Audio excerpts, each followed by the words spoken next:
नमस्कार, खेती बाड़ी नवाचार में आपका स्वागत है। मैं हूं अभय किशोर। देश में खेती किसानी से इतर भी कई ऐसे व्यवसाय हैं जिससे लोग कम लागत में ज़्यादा मुनाफा कमा सकते हैं। ऐसा ही एक व्यवसाय है मछली पालन। भारत में मछली पालन व्यवसाय बहुत तेज़ी से विकास कर रहा है। आज भारत के बहुत से किसान मछली पालन करके अच्छा मुनाफा भी कमा रहे हैं और मछली पालन व्यापार से अपना जीवन व्यतीत कर रहे हैं। मछलियों को प्रोटीन का बहुत बड़ा स्रोत माना जाता है। मछली के तेल से अनेक प्रकार के उत्पाद भी बनाए जाते हैं। ग्रामीण इलाकों में रहने वाले बहुत से लोग अपने खेत में ही छोटा तालाब बनाकर मछली पालन का व्यवसाय कर रहे हैं। ऐसे में मछली पालन करने वाले किसानों को सरकार कम ब्याज पर लोन भी देती है, जिससे ज़्यादा से ज़्यादा किसान मछली पालन के व्यवसाय से जुड़ें और बेरोजगारी से दूर रहें।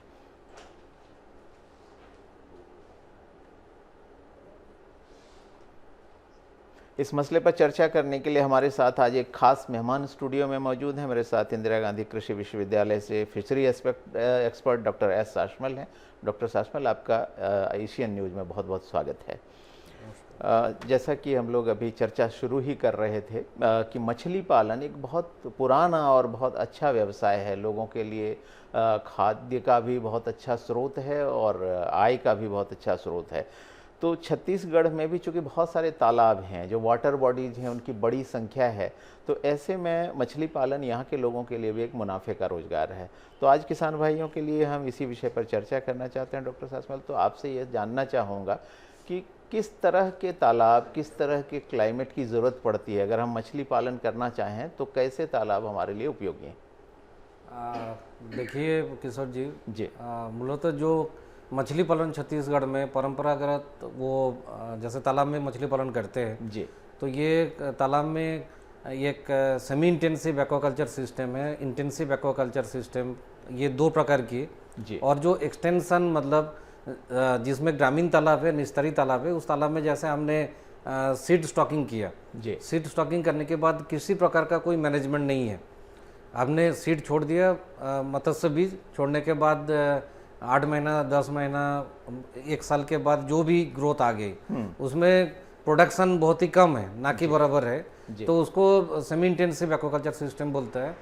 और बाकी जो निजी तालाब है, निजी तालाब जिसमें आपको मालूम है कितना एकड़ जलाशय है, उसमें कितना बीज हमको डालना है और कितना उत्पादन लिया जा सकता है, तो पूरा साइंटिफिक वैज्ञानिक विधि से अगर आप तालाब को तैयारी करते हैं जी, स्टॉकिंग संचयन के पूर्व जो उसका तालाब को कैसे निर्माण करना है, उसके बाद संचयन के बाद उसका आहार रख रखाव, उसका डिजीज मैनेजमेंट कंट्रोल, ये सारी चीज़ करने के बाद, तो अगर मैं निजी तालाब में जो मछली पालन उसमें 4 से 6 टन प्रति हेक्टेयर उत्पादन लिया जा रहा है। अभी जैसे पंगास है जी, पंगासियस जो कल्चर है, पंगासियस कल्चर में 1 एकड़ में भी 100 टन तक प्रोडक्शन आज के डेट में संभव है। जी बिल्कुल। तो डॉक्टर साहब, ये समझना चाहूँगा कि मछली पालन अगर मान लीजिए किसी तालाब में हम करना चाहते हैं, हमारे किसान भाई करना चाहते हैं,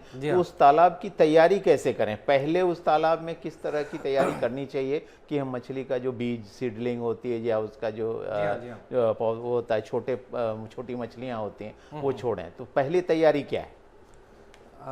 पहले देखिए, जैसे अपना तालाब का चयन हम लोग करें, तो तालाब का चयन करने से मतलब संचयन के पहले वो जो निस्तारी तालाब है, बहुत बड़े बड़े तालाब होती है, तो बड़े बड़े तालाब में क्या है, मांसाहारी मछलियां भी है जी, तो पहले वो मछली को निकालना बहुत आवश्यक है। तो वो मछली, क्योंकि मैं छोटा छोटा अगर बीज अंगुली का है, जो फिंगर साइज अगर बीज भी डालेंगे तो वो क्या होगा, जो मांसाहारी मछलियां है वो खा जाएगी जी, तो इसीलिए क्या है, तालाब को हमको अच्छे से तैयार करना है बीज डालने से पहले।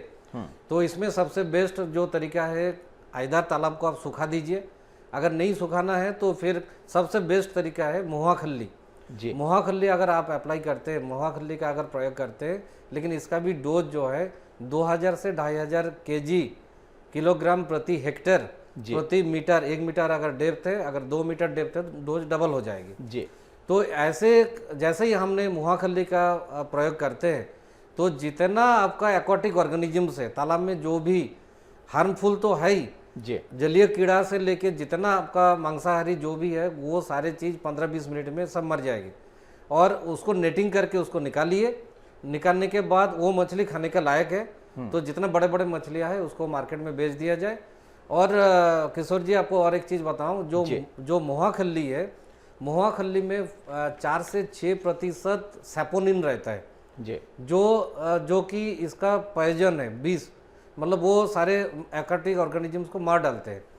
और जैसे ही मतलब आधा घंटा 1 घंटे के बाद या इसका जो जहरीला जो है ये आपको 1 हफ्ता से 10 दिन, जी, मैक्स टू मैक्स 10 दिन तक रहता है।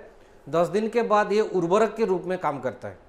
डॉक्टर साहब, जैसे आपने कहा सैपोनिन होता है जी, और जी। वो जहर है, जी। तो जो मछलियां आपने अभी कहा कि तालाब में पुरानी जो बड़ी मछलियां जो कि आपकी अंगुलिकाओं को खा सकती जी हैं, हाँ। वो मर जाएंगी और ये चूंकि खाने लायक नहीं, तो इनको हम बाजार में बेच सकते हैं। तो क्या इस जहर का असर लोगों पर भी होगा जो इन मछलियों को खाएंगे?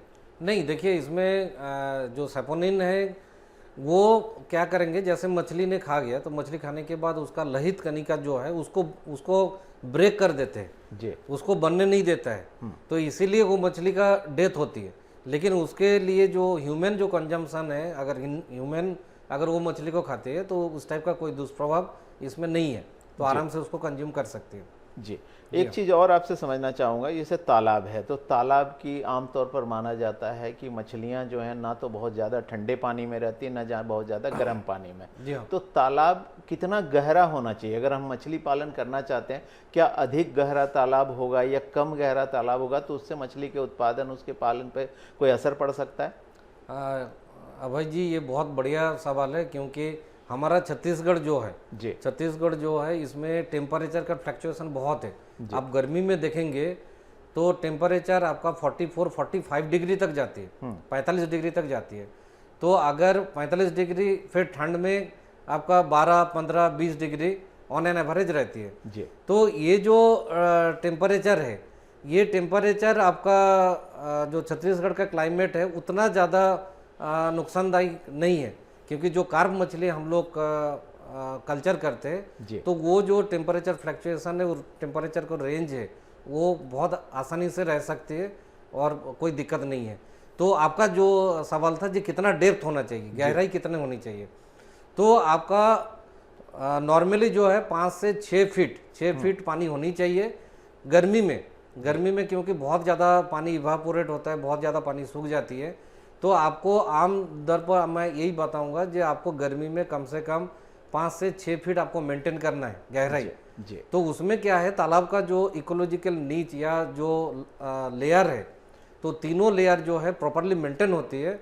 तो उसमें आपको बता दूं जो भी हम मछलियाँ, क्योंकि उसमें 3 नीच होती है, 3 लेयर है। जी, जैसे हमने रेलवे में सफ़र करते हैं उसमें सरफेस है, मिडिल है, कॉलम है और बॉटम लेयर है। तो इसमें भी मछलियाँ जो है आपका बिल्कुल सरफेस अलग अलग प्रकार की मछलियाँ, अलग अलग तो इसमें अगर हमने 6 फीट पानी अगर मेंटेन करते हैं तालाब में, तो किसी प्रकार का कोई नहीं है, बहुत बढ़िया आपका ग्रोथ मिलेगा तालाब। जी बिल्कुल। एक चीज़ और आपसे समझना चाहूँगा, जब हम मछली पालन की बात कर रहे हैं तो कौन सा उपयुक्त मौसम है जिस समय हमें कि ये सीडलिंग्स या अंगुलिकाएँ डालनी चाहिए, और उसके कितने महीने पहले या कितने दिनों पहले तालाब की साफ सफाई और बाकी जो तो उसकी तैयारी होनी चाहिए? जी हाँ, बहुत बढ़िया क्वेश्चन है, क्योंकि किशन भाई पहले दिमाग में ये बैठा ले जो ठंड में मछलियों का ग्रोथ नहीं है, तो आपको इस टाइम में मछलियाँ बीज को आपको संचयन करना है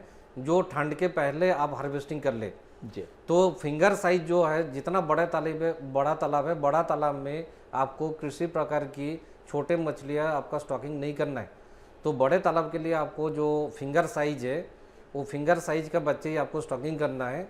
और कौन सा चीज़ आप बोल रहे थे? जी, मैं ये पूछ रहा था कि अगर किस समय मौसम कौन सा है उपयुक्त? हाँ, तो आपका जस्ट बरसात के पहले जी, जून महीना, मई जून सबसे बढ़िया है। जून महीने में, मई जून में अगर आपका फिंगर साइज बच्चा आप डाल देते तालाब में, तो ठंड के पहले आपका बिक्री योग्य हो जाती है। जी बिल्कुल। जी। डॉक्टर साहब एक चीज़ और आपसे समझना चाहेंगे कि तरह तरह की मछलियां हैं, कुछ देशी किस्म की मछलियां हैं, जी कुछ हाँ। विदेशी किस्म की मछलियां हैं। तो छत्तीसगढ़ के क्लाइमेट को और यहाँ के तालाबों को देखते हुए हमें जो स्वीट वाटर है यानी जी कि हाँ। मीठे पानी के तालाब या जो जलाशय हैं, जी हाँ। वाटर बॉडीज हैं जहाँ मछली पालन कर सकते हैं, उनमें किस किस तरह की मछली की किस्में जो हैं उनका पालन करना चाहिए? देखिए अभय जी, इसमें टोटल अगर कार्प मछली हम लेते हैं तो 6 वैरायटी है। जी हमारा जो भारतीय मेजर कार्प है वो कतला, रोहू, मृगल, ये जी 3 वैरायटी है। और विदेशी जो प्रजातियां हैं वो है आपका silver carp, grass carp, common carp, जी जिसको पेटली बोलते जी। हैं, वो नीचे लेयर का है। तो इस टाइप का सरफेस में दो जो आपका कतला एंड आपका सिल्वर कार्प, मिडिल में जो है जलाशय का मिडिल में रहती है आपका रोहू एंड ग्रास कार्प, और नीचे जो है आपका मृगल एंड कॉमन कार्प। जी ये 6 वैरायटी का मछली, कार्प मछली जो है ये बहुत बढ़िया ग्रोथ है और आपस में इनका रहन सहन खान पान एकदम एक जैसे ही है। जी। इसलिए ये 6 वैरायटी मछली हम स्टॉकिंग कर सकते हैं। और आजकल आपको ये बहुत जो ज़्यादा आपको सुनने में आएंगे मार्केट में, तिलापिया जी एंड पंगासियस, जी। ये 2 वैरायटी जो मछलियां हैं बहुत ज़्यादा हम मात्रे में, जैसे तिलापिया को एक्वाटिक चिकन बोलता है। जी जो तिलापिया का डिमांड इतना डे बाय डे, क्योंकि सिंगल कांटा है, और आपका पंगासियस ऑल्सो, ये दोनों वैरायटी का डिमांड डे बाय डे बढ़ते जा रहा है। और तिलापिया अगर हमने बहुत अच्छे से अगर प्लानिंग करें तो साल में अपन 2 कल्चर ले सकते हैं। जी। क्योंकि तिलापिया जो है आपको 200 से 250 ग्राम से आपका मार्केट में बेचने का लायक हो जाती है। तो इसीलिए 6-6 महीने का अगर हम 2 कल्चर आराम से ले सकते हैं। जी जी ये भी समझना चाहेंगे डॉक्टर साहब कि जैसे आपने कहा अलग अलग ये 250 ग्राम की हो जाती है, या जो मछली हम अगर बरसात के शुरू में कोई अंगुलिका डालते हैं या मछली का बच्चा छोटा जिसको कह सकते हैं बीज वो डालते हैं, जी। तो वो एक साल में कितनी बड़ी, कौन सी मछली कितनी बड़ी हो सकती है? हाँ, बहुत इंपॉर्टेंट क्वेश्चन, क्योंकि ये फार्मर्स के तरफ से भी क्वेश्चन आते हैं जो भाई हमने बीज डाल दिए, जी 1 किलो कितना दिन में हो जाएंगे। जी ये इम्पोर्टेंट क्वेश्चन है। तो दोस्तों पहले आपको ये बता दूं, पूरा मछली पालन में सबसे महत्वपूर्ण जो चीज़ है वो है आपका मत्स्य बीज। जी अगर बीज अगर सही नहीं है तो कल्चर आपका फेल्योर होना ही है। तो इसीलिए दोस्तों आपको ये चीज़ दिमाग में रखना है, ये बीज अगर आपको लेना है जो सर्टिफाइड गवर्नमेंट संस्था से ले, या जहाँ पर आपको सर्टिफाइड संस्था है वहाँ से ही मछली बीज क्रॉय करें। अगर मछली बीज अगर सही है तो आपको 7 से 8 महीने में, ज़्यादा से ज़्यादा 10 महीने में आपको 1 किलो साइज तक पहुँच जाएगी जो कार्प मछलियाँ है। जी और जहाँ आपको पंगासियस और तिलापिया की जो बात है, तिलापिया जो है आपको 250 ग्राम में जैसे मार्केट में बहुत आसानी से बिक जाते हैं, तो हमारा टारगेट रहेगा जो आधा किलो 400 से 500 ग्राम तक करना है। तो 500 ग्राम आपको 6 महीने में अगर सही सीड आपको मिला जी तो 100% आपको 6 महीने में 400 से 500 ग्राम तक पहुंच जाएगी। जी बिल्कुल। जी। ये बहुत महत्वपूर्ण जानकारियां हमें दे रहे हैं कृषि जो फिशरी एक्सपर्ट हैं हमारे साथ डॉक्टर एस सासमल जी। अब बहुत छोटे से ब्रेक के लिए रुकते हैं, ब्रेक के बाद जब लौटेंगे तो इनसे ये भी समझने की कोशिश करेंगे कि मछलियों को किस तरह का खान पान की ज़रूरत होती है। जब हम मछली पालन कर रहे हैं तो उनकी ग्रोथ के लिए हमें क्या देना चाहिए, और इसके साथ ही ये भी कि अगर हम कुछ और वैरायटीज़ की फिशरी करना चाहते हैं तो वो कौन सी वैरायटीज़ है जिनको हम छत्तीसगढ़ के क्लाइमेट और यहाँ के तालाबों के हिसाब से कर सकते हैं। बहुत छोटा सा ब्रेक, कहीं जाइएगा मत। खेती बाड़ी नवाचार में एक बार फिर आपका स्वागत है। आज हम चर्चा कर रहे हैं मछली पालन की। आपको ये बताते चलें कि छत्तीसगढ़ में लगभग 5,72,000 मीट्रिक टन मछली का उत्पादन हर साल होता है। 2009 में ये उत्पादन केवल 1,59,000 मीट्रिक टन था, जो 2018 में बढ़कर 4,57,000 मीट्रिक टन और अब तकरीबन 5 गुना बढ़ता हुआ 5,72,000 मीट्रिक टन पहुंच गया है। ये 2020 के आंकड़े हैं, 2022 के आंकड़े और भी अपडेटेड है। कुल तालाब जो छत्तीसगढ़ में जो मछली पालन के योग्य हैं उनकी संख्या 1,23,261 है, जिनका पूरा अगर मैं एरिया की बात करूं तो 18,12,000 हेक्टेयर के आसपास है, जिसमें कि मछली पालन हम कर सकते हैं। और इसके साथ ही अगर देश की बात करें तो भारत दुनिया में फिशरीज़ के मामले में दूसरा सबसे बड़ा देश है, जो करीब 3 करोड़ लोगों को रोज़गार देता है, और मछलियां यहाँ बहुत बड़े इलाके में स्टेपल फूड की तरह इस्तेमाल होती हैं। हम चर्चा, हमारे साथ डॉक्टर सासमल बने हुए हैं।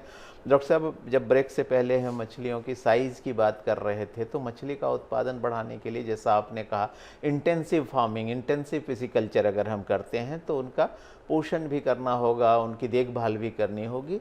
तालाब साफ करने के लिए आपने महुए की खल की बात की। मछलियों के भोजन के लिए अगर बात करें तो उन्हें क्या दिया जा सकता है और कितना दिया जा सकता है? हाँ, इसमें देखिए इम्पोर्टेंट चीज़ है, मछली बच्चा तो हम डाल दिए, डालने के बाद संचयन के बाद नेक्स्ट जो है इनका खान पान, जो भोजन व्यवस्था है, इसमें 2 प्रकार की इसमें भोजन है। पहला चीज़ आपको बताऊं, जो प्राकृतिक आहार जी, प्राकृतिक आहार, दूसरा है परिपूरक आहार। प्राकृतिक आहार जो है इसको प्लावक प्लैंकटन बोलता है, जो फाइटोप्लैंकटन एंड जू प्लैंकटन 2 प्रकार की होती है जी। तो ये सारी चीज़ है। इसको करने के लिए आपको तालाब को प्रॉपरली आपको फर्टिलाइज करना है।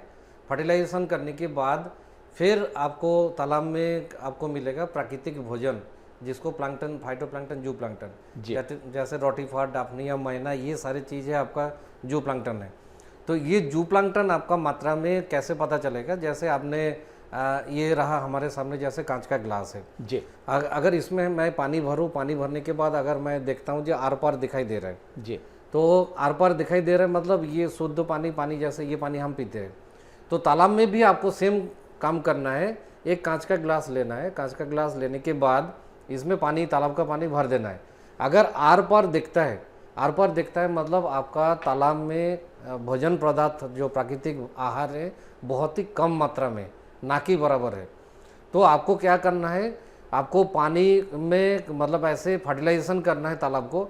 फर्टिलाइजेशन करने के बाद जैसे ही आप गोबर का खातू या सिंगल सुपर फॉस्फेट या उसका मात्रा के हिसाब से अगर हम उसमें फर्टिलाइज करेंगे, करने के तीसरा चौथा दिन सेम पानी अगर आप मतलब इसमें ग्लास में लेने के बाद आप देखेंगे जो आपको धुंधला नजर आएगी, एकदम साफ नहीं, मतलब आपका पानी में कुछ ना कुछ प्लावक बन रहा है, जनरेट हो रही है।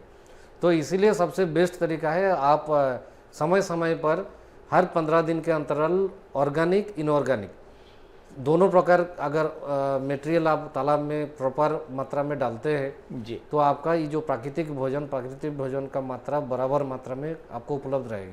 डॉक्टर साहब, कहा जाता है कि सरसों की खली मछलियों का एक अच्छा आहार होती है, तो क्या सरसों की खली डाली जा सकती है? देखिए उसी में मैं आ रहा हूँ जी, क्योंकि प्राकृतिक भोजन हो गया। प्राकृतिक भोजन के बाद नेक्स्ट जो आपको मैं बताया परिपूरक आहार, तो परिपूरक आहार में ये सारे सरसों की खल्ली, कोढ़ा, सूरजमुखी, उसके बाद आपका बादाम का खल्ली, ये सारे चीज जो है ये आपका प्राकृतिक भोजन में आती है।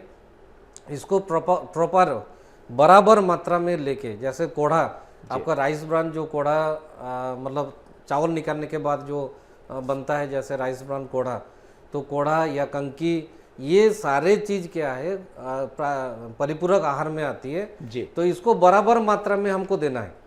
अगर मान के चलिए 10% बॉडी वेट में अगर मछली को मैं भोजन कराऊं, तो अगर 100 किलो आपका तालाब में मछली है तो आपको 10 किलो दाना देना है, तो 10 किलो में 5 किलो रहेगा आपका सरसों के खल्ली और 5 किलो रहेगा कोढ़ा। तो इसका प्रोसीड्योर क्या है, अब आप खल्ली को जो है रात में भिगो दीजिए जी, ओवरनाइट कर लीजिए। खल्ली को जैसे ही आप पानी भर के छोड़ दीजिएगा, फिर सुबह में देखिए वो फूल गया है जी, तो उसके बाद जो कोढ़ा है आपका, जैसे 5 किलो कोढ़ा लिया, फिर उसका अच्छे से प्रॉपरली मिक्स करें। मिक्स करने के बाद तालाब में छिड़काव करें। और किशोर जी आपको और एक चीज़ बताऊं, जैसे हमने खल्ली और कोढ़ा दोनों मिक्स करके अगर तालाब में छिड़काव किया तो 100% आपको मछली को नहीं मिलेगी जी। तो इसके लिए सबसे बेस्ट तरीका है बैग फीडिंग करें। जो जूट का बैग या जो आपका सीमेंट का, तो उसमें जो गोला बनाए, गोला बनाने के बाद उसमें 1 फीट 2 फीट नीचे, अगर 1 एकड़ अगर तालाब है, 1 एकड़ तालाब में 4-5 जगह में आप उसको बैग को लटकाते हुए छोड़ दीजिए। तो उसमें क्या होगा, मछली टाइम पर आएंगे और उसको ठोकर मार के उसको खाते रहेंगे वो जी। तो इसमें क्या होगा, आपका जो आपको इसमें पता चलेगा नेक्स्ट दिन या 15-20 मिनट आधा घंटे के बाद जैसे ही आप बैग निकालेंगे, दाना तो आपको नहीं बच रहा है। अगर दाना बच रहा है तो इसका मतलब आप ज़्यादा फीड डाल रहे हैं जी। तो एक उससे भी पता चल जाते हैं जो आप ज़्यादा फीडिंग नहीं कर रहे। और दूसरा चीज़, अगर एक्सेस जो आपका फीड है वो तालाब के नीचे नहीं जा रहा है, जो हमारा पॉल्यूशन वगैरह पॉल्यूटेड कर देते हैं पानी को, तो ये बैग फीडिंग जो है ये बहुत ही असरदार है और इसको अपनाना चाहिए। बिल्कुल महत्वपूर्ण जानकारी। डॉक्टर सासमल, आपसे ये भी समझना चाहूँगा कि मछली पालन की नई नई टेक्नोलॉजी निश्चित तौर पे पूरी दुनिया में डेवलप हो रही है, तो इस तरह की क्या कोई नई टेक्नोलॉजी है जिसको अपनाकर किसान भाई ज़्यादा मुनाफा कमा सकते हैं? किशन भाई, इसमें मैं क्लियर कट बताऊँ जी। देखिए, अभी तक जितना चर्चा हुई वो तालाब में मछली पालन है। इसके बाद नेक्स्ट जो आपका मछली पालन जो अभी कर रहा है वो टैंक में, जिसको बायोफ्लॉक टेक्नोलॉजी बोलता है, बायोफ्लॉक एंड सेमी बायोफ्लॉक। तो बायोफ्लॉक जो टेक्नोलॉजी है, मतलब आपको सीधा सा चीज़ मैं बता रहा हूँ जी। हमने 1 लाख का 5 टैंक बनाया तो 5 लाख लीटर हुई, और 1 एकड़ तालाब में आपको 80 लाख लीटर पानी होती है।